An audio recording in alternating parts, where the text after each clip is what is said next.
como Deus usa os reis e as nações ao seu bel prazer. Isaías 45. Comentário de Mário Persona. Em 2 Crônicas, capítulo 36, nós vemos que Ciro, que aqui no nosso capítulo diz que é ungido, 2 Crônicas 36, 23, assim diz Ciro, rei da Pérsia, o Senhor Deus dos céus me deu todos os reinos da terra, e me encarregou de lhe edificar uma casa em Jerusalém, que está em Judá. Quem há entre vós, de todo o seu povo, o Senhor seu Deus, seja com ele e suba.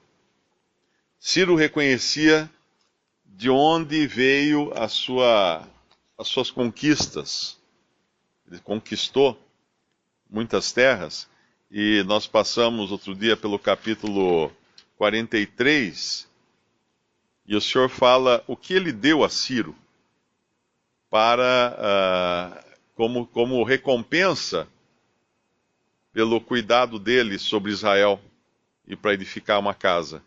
No capítulo 43 de Isaías, versículo 3, porque eu sou o Senhor teu Deus, o Santo de Israel, o teu Salvador, dei o Egito por teu resgate, a Etiópia e Sebá por ti. Enquanto foste precioso aos meus olhos, também foste glorificado, e eu te amei, pelo que dei os homens por ti, e os povos pela tua alma. Deus falando isso a Israel, ele havia dado o Egito, a Etiópia, Sebá, homens. A quem ele deu? A Ciro.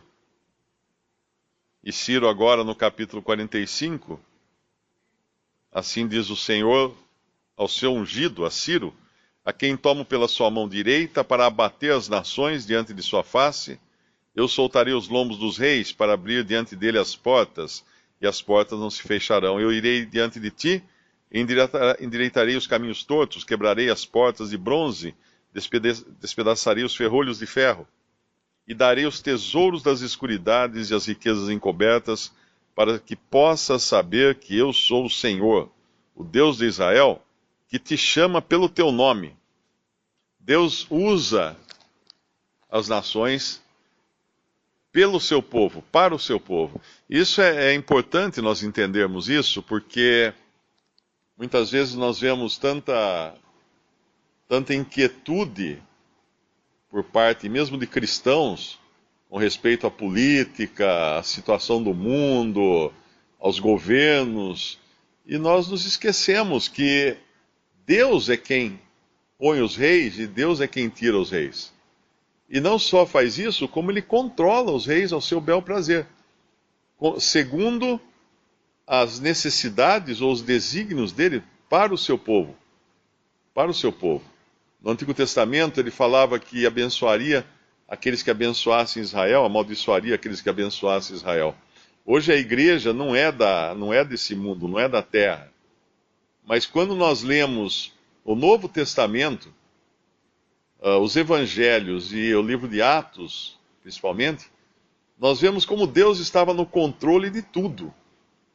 Ele enviou seu Filho ao mundo num momento da história em que havia a terra de Israel era um caminho do Oriente até o Egito, era o principal caminho de comércio do Oriente até o Egito. Ele enviou os seus discípulos a pregar o Evangelho no momento em que o Império Romano havia derrubado todas as fronteiras, unificado todo o mundo de então. Assim era possível, por exemplo, um Paulo viajar tranquilamente pelas estradas romanas, porque Deus permitiu que essas estradas fossem construídas, que existisse um sistema de correios, inclusive, que cartas pudessem ser enviadas. Deus criou toda a infraestrutura para aquele momento, quando o seu filho viria ao mundo e quando depois o evangelho se espalharia por todo o mundo. A gente pode falar assim, foi coincidência? Não, Deus locou no tempo, né? Plotou no tempo o momento certo para tudo isso, porque é Ele quem movimenta os reis, Ele que movimenta os governos, e Ele faz tudo isso visando os seus propósitos, como ele faz aqui com Ciro em relação a Israel. Depois que Deus fala aqui dos seus planos de usar Ciro, ele vai como que dar as suas credenciais. Que alguém poderia dizer, mas como que Deus pode fazer isso, usar um reino que nem eu conhecia, como ele fala no versículo 5, eu sou o Senhor e não há outro, fora de mim não há Deus, eu te cingirei, ainda que tu me não conheças. Eu acredito até que Deus, quando menciona Ciro, Ciro não tinha nascido ainda. Ele já dá o nome do rei mais de um século antes desse rei nascer.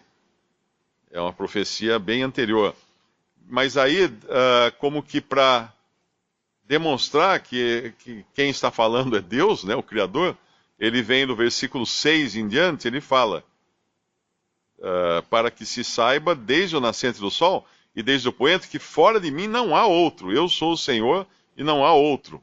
E aí no versículo 7 ele fala uma coisa que é muito mal interpretada por muitos, quando ele diz, eu formo a luz e crio as trevas, eu faço a paz e crio o mal. Eu, o Senhor, faço todas essas coisas. Algumas pessoas usam esse versículo para dizer que Deus é o autor do pecado, ou que Deus seria o autor do mal, que o mal teria se iniciado com Deus. Mas aqui não diz, ele não está dizendo, eu formei a luz e eu criei as trevas. Eu fiz a paz e eu criei o mal. Não.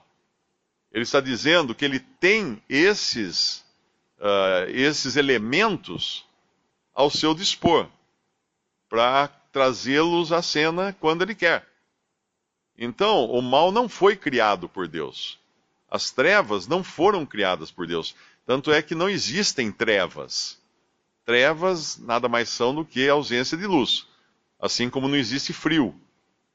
A gente às vezes fala de frio em termos de temperatura, né? Mas o frio não existe. O que existe é a ausência de calor. E assim, Deus não criou o mal, Deus não criou as trevas, Deus não criou a ausência de bem, vamos chamar assim, né? Deus é luz, e a luz sempre existiu.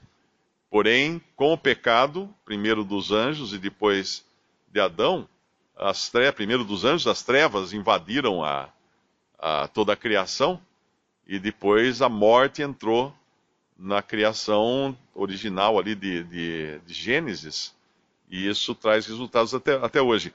E aí, existindo esses elementos agora, luz e trevas, paz e mal, Deus pode usá-los ao seu bel prazer, como ferramentas. Assim como um pai pode presentear o seu filho quando ele age bem, e pode disciplinar o seu filho quando ele age mal. Ele está usando de prêmio e castigo conforme a necessidade. Visite Respondi.com.br. Visite também 3minutos.net.